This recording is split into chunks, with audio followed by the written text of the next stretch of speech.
सुप्रभात। एक कदम इतिहास की ओर। आइए जानते हैं 1857 के क्रांति के बारे में। 1857 की क्रांति की शुरुआत ब्रिटिश सरकार के खिलाफ भारतीयों ने किया। जब ब्रिटिश सरकार द्वारा रेल यात्रा की शुरुआत की गई तो उसमें दो प्रकार की सीट थी, एक अपर सीट तथा लोअर सीट। जब अपर सीट में एससी एसटी नीचे जाति के लोग और लोअर सीट में ब्राह्मण पंडित को सीटें मिली तो भारी विवाद हुआ। परंतु रेल यात्रा या सती प्रथा 1857 की क्रांति का प्रमुख कारण नहीं था। 1857 की क्रांति का प्रमुख कारण कारतूस था। कारतूस उसे कहते हैं जो ब्रिटिश सरकार द्वारा युद्ध में प्रयोग किए जाने वाली गोली, बम को सुरक्षित रखने के लिए सूअर और गाय के चर्बी का लेपन किया जाता है। प्रायः हम जानते हैं कि हिंदू धर्म के लोग गाय के माता मानते हैं और मुस्लिम लोग सूअर को नापाक मानते हैं। सिपाहियों ने कारतूस का प्रयोग करने से इनकार कर दिया। ब्रिटिश सरकार जबरन प्रयोग करने को कहा तो मंगल पांडे ने ब्रिटिश सरकार के कुछ सिपाहियों को गोली मार दी। ब्रिटिश सरकार के सिपाहियों को गोली मारने के कारण ब्रिटिश सरकार ने मंगल पांडे को फांसी दे दिया और यह युद्ध चारों ओर फैल गई। कुछ नेताओं ने अपने हित के लिए इनका विरोध करना शुरू कर दिया, जैसे बहादुर शाह दिल्ली के सत्ता से हटा देने के कारण इनका विरोध किए।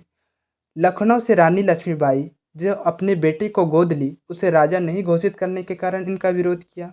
उसी प्रकार नाना साहब पेशवा जिसे उनके पिताजी के पेंशन नहीं देने के कारण उन्होंने इनका विरोध किया। कुंवर सिंह जिसे जमींदारी व्यवस्था से हटा देने के कारण उन्होंने इसका विरोध किया।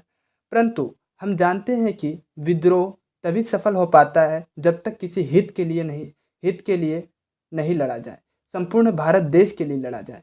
परंतु यह 1857 की क्रांति अपने हित के लिए लड़े जाने वाली क्रांति के रूप में उभरी। यह क्रांति से ब्रिटिश सरकार को हिलाकर रख दिया था।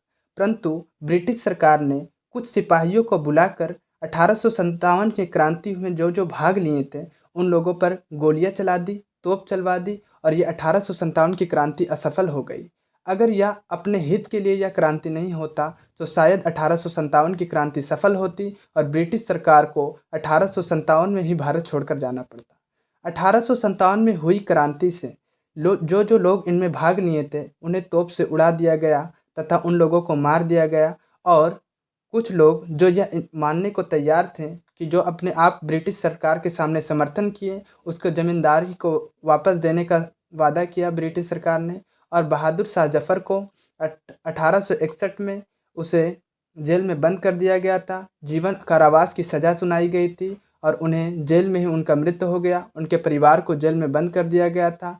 अन्यथा फिर से दिल्ली तथा लखनऊ में ब्रिटिश सरकार की शासन वापस आ चुकी थी।